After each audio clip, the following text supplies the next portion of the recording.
அனைவருக்கும் வணக்கம். பாரம்பரிய திருவள்ளுவர் குல வம்சம் பிரசன்ன ஜோதிடர் சுபமாரிமுத்து திருப்பூரிலிருந்து இந்த பதிவு உங்களுக்காக. இன்றைக்கு செவ்வாய் திசையில் செவ்வாய் புத்தி நடந்தால் அந்த ஜாதகருக்கு என்ன பலன் என்று பார்ப்போம். பாருங்கள், ஒரு ஜாதகத்தில் செவ்வாய் திசை நடக்கணும், செவ்வாய் புத்தியில் என்ன நடக்குன்னு சில கேள்விகள் எல்லாத்துக்கும் இருக்கும். செவ்வாய் திசை பொதுவாகவே 7 வருஷம், சூரியன் திசை 6 வருஷம், சந்திரன் திசை 10 வருஷம், செவ்வாய் திசை 7 வருஷம். அப்போ ஆல்ரெடி செவ்வாய் திசை 7 வருஷ திசையில் செவ்வாய் புத்தி ஒரு ஜாதகத்தில் நடக்கும். அந்த செவ்வாய் திசையில் செவ்வாய் புத்தி ஒரு ஜாதகத்தில் நடந்தால் அந்த வாழ்க்கையில் நம்ம எப்படியெல்லாம் இருக்கணுங்கிறத பற்றி தான் இந்த பதிவில் பார்க்கணும். முதல்ல உங்கள் ஜாதகத்தில் கட்ட அமைப்பில் செவ்வாய் நல்லா இருக்கணும். உங்கள் பிறந்த லக்கணத்துக்கு 1, 3, 5, 7, 9, 11 செவ்வாய் இருந்தால் யோகம். இல்லை உங்களுடைய ஜாதகத்தில் உங்களுடைய பிறந்த ராசிக்கு 1, 3, 5, 7, 9, 11 செவ்வாய் இருந்தால் யோகம். இதை முதல்ல 6, 8, 12 சந்திரனுக்கு 6, 8, 12லையோ லக்னத்துக்கு 6, 8, 12 இல்லாமல் இருந்தால் அதுவே உங்கள் செவ்வாய் உங்களுக்கு நல்ல நிலைமையில் தான் இருக்கார். இது இப்போ போய் நீங்கள் ஜாதக கட்டத்தில் எடுத்து பார்த்தாலும் இந்த லாஜிக் இருக்கான்னு பாருங்கள். அப்போது அந்த செவ்வாய் திசை ஒரு மனிதனுக்கு ஒரு நல்ல ஒரு அமைப்பான காலம். இந்த அமைப்பான காலம் ஜாதகத்தில் ரொம்ப இருக்கிறனால இந்த யோகம் ஒரு மனிதருக்கு ஒரு சிறப்பான அம்சத்தை கொடுக்கறனால யாருக்கு செவ்வாய் திசையில் செவ்வாய் புத்தி நடந்தாலும் உயிருள்ள பொருள் யாருன்னு கேட்டிங்கன்னா கூட பிறந்த இரத்த சம்பந்த உறவுகள், சகோதரன் சகோதரி, மூத்த சகோதரி இளைய சகோதரி, அண்ணன் தம்பி, இவங்க எல்லாமே செவ்வாயுடைய அம்சம். அதே போல் உயிரற்ற பொருள் எதுன்னு கேட்டிங்கன்னா செவ்வாயினா ரத்தம், உடம்பில் ஓடுற ரத்த செவ்வாய். இது இல்லாமல் செவ்வாயினா பூமி, விவசாய பூமி, காலி நிலம், இது எல்லாமே பூமாதேவி. அப்போ செவ்வாயினா பூமாதேவி. அப்போ ஒரு ஜாதகத்தில் செவ்வாய் திசையில் செவ்வாய் புத்தி நடந்தால் அவங்களுக்கு பூமி வாங்கணுங்கிற எண்ணம் இருக்கும். அதே செவ்வாய் திசையில் செவ்வாய் புத்தி நடந்தால் பகைச்சிருப்பாங்க, கூட பிறந்தவங்கெல்லாம் பகைச்சிருப்பாங்க, எங்களோட ஒன்று சேர்ந்து வாழணும்னு நினைப்பாங்க.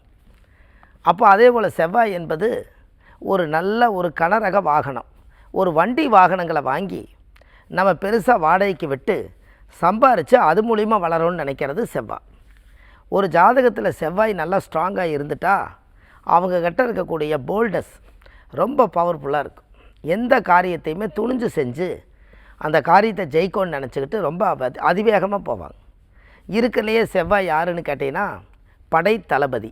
அப்படின்னு என்ன படை தளபதினா, அந்த காலத்தில் ராஜாக்களெல்லாம் இருப்பாங்க. அதில் படை தளபதினா அந்த காலத்தில் குதிரையில் இருக்கக்கூடிய அத்தனை சிப்பாய்களுக்கு ஒரு தலைவர் இருப்பார். அந்த தலைவருக்கு பேர் தான் படை தளபதின்னு சொல்லுவாங்க. அவர் பார்த்து போருக்கு போகலான்னு சொல்லி ராஜா கிட்ட உரிமை வாங்கிட்டாருன்னா அந்த ஆர்டர் படி இவர் நடக்கிறதுக்கு படை தளபதின்னு வச்சுருப்பாங்க. அதுதான் செவ்வாய். அப்படின்னா பாருங்கள், அப்போ செவ்வாய் எங்கே நிற்கிறாருன்னா ஒரு ராஜாவுக்கு காவல் தெய்வமாக இருக்கார். அதனால தான் விருச்சிக லக்கணத்துலேயும் மேச லக்கணத்தில் யாராவது பிறந்தால் அவங்க ஒரு காவல் தெய்வமாக தான் நம்ம வீட்டில் வாழ்வாங்களா, எல்லாத்தையும் பார்த்துக்கிறதா அவங்களோட வேலை. அவங்ககிட்ட போய் மேச லக்கணம் மேசராசிக்காரர்கிட்ட போய் கேட்டு பாருங்கள், என் குழந்தைகளை கடைசி வரைக்கும் நல்லா வளர்த்தி வாழும் பண்ணி அதுகளுக்கு ஒரு கல்யாணம் பண்ணி வச்சு பேரம்பேத்தி பார்த்தா மட்டும் போதுன்னு அவங்க நினைப்பாங்க. இதே விருச்சிக லக்கணக்காரை கேட்டு பாருங்கள், இந்த குழந்தைகளுக்கெல்லாம் கடைசி வரைக்கும் நான் சேவை செய்யவே பிறந்துக்கிறேங்கன்னு அவங்க அந்த அமைப்பை சொல்லுவாங்க. இதெல்லாம் எப்படி வருதுன்னா அந்த ஜாதகத்தில் 1, 8 மேசத்துக்கு அதிபதி செவ்வாயும் விருச்சிகத்துக்கு அதிபதி செவ்வாயும் 2 கனெக்ட் ஆகி வர திசை அந்த ஜாதகருக்கு ஒரு பெரிய ஒரு யோகத்தை கொடுக்கும். அப்போது இந்த செவ்வாய் திசையில் வராத எண்ணமெல்லாம் வரும். கூட பிறந்தவங்களுடைய வீட்டில் சீர் சீமந்தம் செய்வாங்க, அவங்க வீட்டில் கல்யாணம் காட்சி செய்வாங்க, இவங்க தாய் மாமனாங்க கூட போய் மாலை மரியாதை செய்வாங்க. காது குத்து, சீர் சீமந்தம், வயசுக்கு வர்றது, வீடு கட்டி புண்ணியர்ஜனை பண்ணுறது, இந்த விசேஷங்கள் எல்லாம் செவ்வாய் திசையில் செவ்வாய் புத்தி நடந்தால் இந்த சம்பவம் இயற்கையாகவே நடக்கும். அவங்க யாரோ ஒருத்தர் விசேஷத்துக்கு வருவாங்க, இவங்க போய் கனெக்ட் ஆவாங்க. எப்படி? அப்போது இந்த செவ்வாய் திசை இதில் ஒரு பெரிய அதிசயம் என்ன கேட்டிங்கன்னா, செவ்வாய் திசையில் செவ்வாய் புத்தி வந்தால் ஒரே திசை ஒரே புத்தி. அதனால் என்ன முருகனை நல்லா கெட்டியாக பிடிச்சிக்க வேண்டியதான். முருகனை நம்ம கெட்டியாக பிடிச்சி வாழ்க்கையில் செவ்வாய் திசையில் செவ்வாய் புத்தி நடக்கும்போது ஒரு முறையாவது 6 படை வீடு கொண்ட திருமுருகனை போய் வாழ்க்கையில் ஒரு முறை நீங்கள் இந்த புத்தி வரும்போது கண்டிப்பாக போய் பார்க்கணும். திருச்செந்தூர், திருத்தணி, சுவாமிமலை, பழமுதிர்ச்சோலை, திருப்பரங்குன்றம், பழனி. இந்த 6 படை வீடும் நீங்கள் கண்டிப்பாக போயிட்டு வரணும். ஏன் போகணும் அப்படின்னா, ஒரு செவ்வாய் ஒரு முருகனை பார்த்தாலே யோகம். 6 முருகனை பார்த்துட்டு வந்தால் அறுமுகமும் நவமணியும் முடியழகும் தேவா.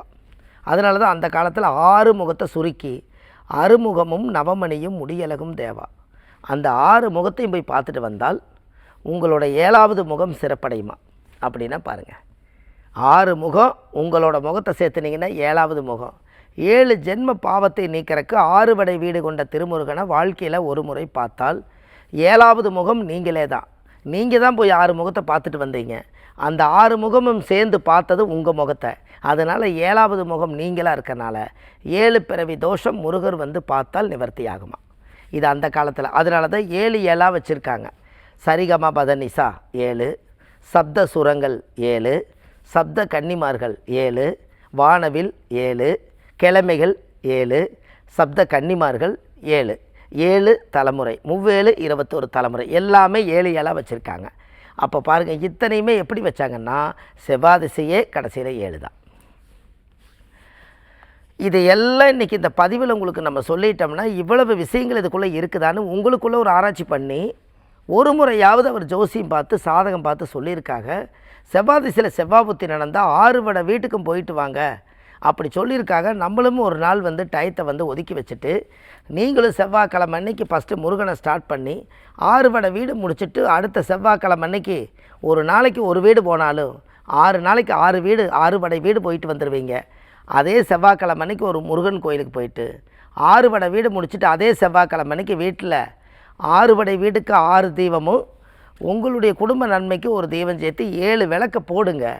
அந்த திசாபுத்திலேயே வீடு வாசல் சொத்து சொகை எல்லாம் நல்லாயிருக்கும். பாருங்கள், இப்படியெல்லாம் இதை வந்து நம்ம புக்கை பார்த்து சொல்ல முடியுமா? ஏன் புக்கை பார்த்து நம்ம சொல்ல முடியாதுன்னா, கடவுள் கொடுத்த ஞானத்தில் இருந்து வரக்கூடிய விஷயங்கள் எல்லாமே பிரபஞ்சம்தான் கொடுக்குதுன்னு நம்ம நினச்சிக்க வேண்டியதான். இது எல்லாம் எந்த புக்கை பார்த்து நம்ம சொல்கிறோம்? எல்லாமே ஞானம் அப்படின்னு என்ன? அதனால தான் ஞானமுள்ள ஜோதிடம்னு அந்த காலத்தில் பேர் வச்சாங்க. எல்லாரும் விஞ்ஞானம் விஞ்ஞான ஜோதிடம்னு வச்சாங்க. அப்போ அந்த ஞானமுள்ள ஜோதிடம்னு ஏன் பேர் வச்சாங்கன்னா, அனுபவம் இருக்கக்கூடியவங்களுக்கு இந்த பிரபஞ்சத்திலிருந்து சொல்ல சொல்ல அது வந்துக்கிட்டே இருக்குமா. அதுதான் 6 வடை வீடு. இந்த செவ்வாதிசையில் செவ்வாய் புத்தியில் கண்டிப்பாக 6 முருகரை போய் கும்பிட்டு வாங்க. உங்கள் வாழ்க்கையில் ரொம்ப பிரமாதமாக இருப்பீங்க என்று சொல்லி எல்லாம் இந்த ஆதிகால பரிகார புத்தகத்தில் மிகப்பெரிய A4 சைஸ் புத்தகம். இந்த புத்தகம் வந்து பிரம்மாண்டமான புத்தகம். இந்த புத்தகத்தில் வந்து நம்மளுக்கு தேவையான சில விஷயங்களெல்லாம் அதில் கொடுத்துருக்கேன். இந்த உலக மக்கள் நலனுக்காகவும் இந்த ஆதிகால பரிகாரங்கள் 1736 பரிகாரம் கொண்ட புத்தகம். இது வீடு வீடாக கொண்டு போய் சேர்த்தது. எல்லா வீட்லேயும் இருக்க வேண்டிய வரலாறு பெற்ற புத்தகம். இந்த புத்தகம் கீழே போயிட்டு கிளம்புற கால் பண்ணிங்கன்னா உங்களுக்கு ஆன்லைன்லேயே 2 நாளில் கிடச்சிரும். இது இல்லாமல் நம்ம ஜாதகம், ஜோதிடம், பிரசனம் எல்லாமே பார்க்குறோம். இந்த ஜாதகம் பார்க்குறதுல என்ன ஒரு ஸ்பெஷல் கேட்டிங்கன்னா, சென்னையில் வடபழனியில் முருகன் கோயில் பக்கத்துலேயே தெப்பக்குளம் இருக்குது. அங்கே தெப்பக்குளம் வாசல்லையே நம்ம ஜோதிட அலுவலகம் இருக்குது. சனிக்கிழமை, ஞாயிற்றுக்கிழமை, திங்கக்கிழமை நம்ம இங்கே ஜாதகம் பார்க்குறோம். அதே போல் இது மற்ற தினங்கள் வந்து திருப்பூரில் பார்க்குறோம். வள்ளுவர் வாக்கு அப்படின்னு நம்ம யூடியூப் சேனல் வச்சுருக்கேன். அதில் போய் பார்த்தீங்கன்னா ஆதிகால பரிகாரங்கள் 1500 பரிகாரங்கள் கொடுத்துருக்கேன். சுப மாரிமுத்துன்னு நீங்கள் யூடியூப்பில் போனீங்கன்னா நிறைய விஷயங்கள் கொடுத்துருக்கேன். காசி, ராமேஸ்வரம், திருச்செந்தூர், விஸ்வாமித்திர கோயில் இதெல்லாமே போய் மக்களுக்கு தேவையான எல்லா விஷயங்களை பற்றி நம்ம சொல்லியிருக்கோம். நீங்கள் கண்டிப்பாக எல்லாத்துக்குமே கீழே போய் நம்பருக்கு கால் பண்ணிங்கன்னா யாத்திரை பயணங்கள் வர்றவங்களும், ஜாதகம் பார்க்குறவங்களும், புத்தகம் வாங்கக்கூடியவங்களும் எல்லாத்துக்குமே இந்த நம்பரில் நீங்கள் கூப்பிட்டு தெளிவாக நீங்கள் தெரிஞ்சுக்கலாம் என்று சொல்லி, பாரம்பரிய திருவள்ளுவர் குல வம்சம், பிரசன்ன ஜோதிடர் சுபமாரிமுத்து. வாழ்வது ஒரு முறை, வாழ்த்தட்டும் தலைமுறை. நன்றி, வணக்கம்.